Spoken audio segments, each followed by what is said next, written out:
Hello, everyone, and happy Tuesday. I hope you had an amazing family day long weekend. I know that I did. I have a mastermind meeting with a bunch of professional real estate agents and other mortgage brokers.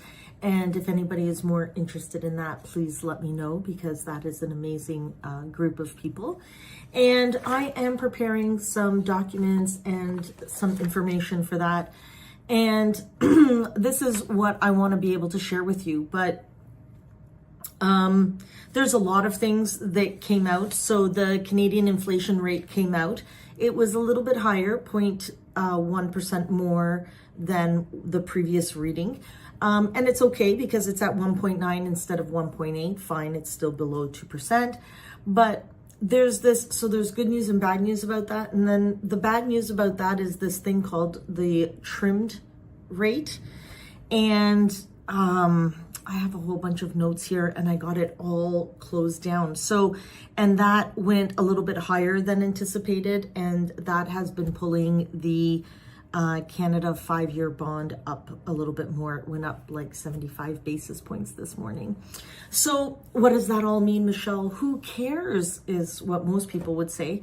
The thing is that what we need to care about is that these numbers potentially could mean, so when the bonds are increasing, that means rates could go up. So rates have not been moving for the last several weeks. And I just feel like everybody's like holding their breath. So, and then there's the US inflation versus Canada inflation. That's another thing.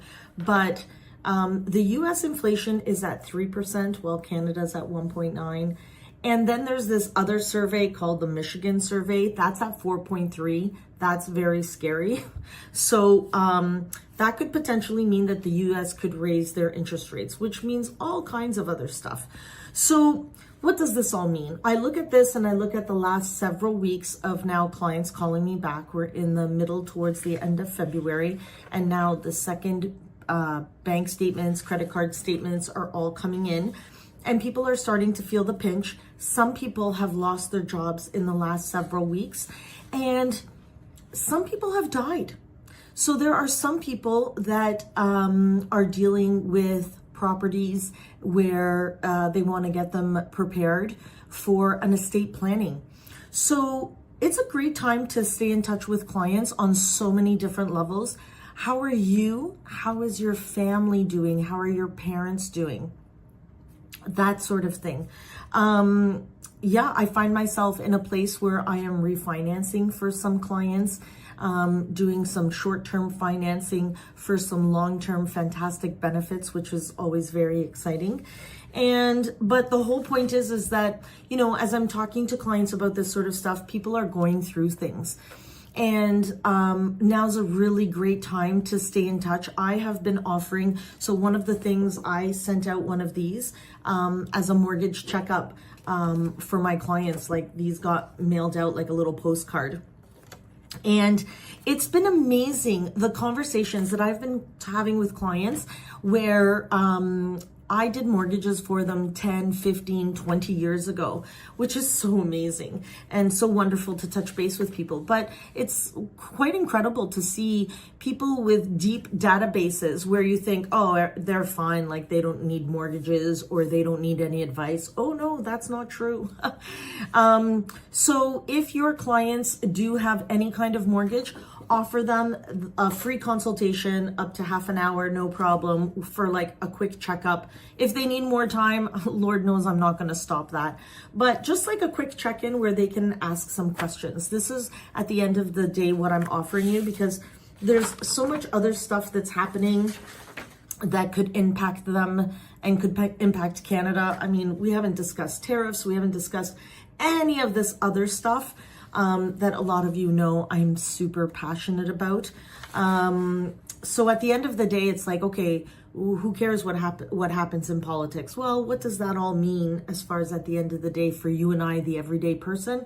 And how do we strategize and try to win? Because Where there are losses on one side, there are gains on another side. So, and at the end of the day, I'm going to say this over and over and over again.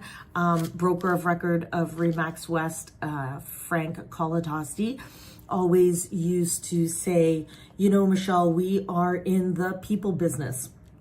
And as long as we're taking care of people, then we're always going to be in business and we're always going to be needed. So if you need any help, any advice, anything, I am more than happy to help. So you can either call me, text message me if you get my voicemail, page me through the office, send me an email. Text message is really the best. And let me see how I can help you. Okay, on that note, have yourselves a great week. Just so you know, instead of sending out a video next Monday, I'm going to send it out on probably Wednesday. And that's because I'm hoping to have a fun surprise for you for the next couple of weeks. So have yourselves a great week and chat soon. Take care. Bye.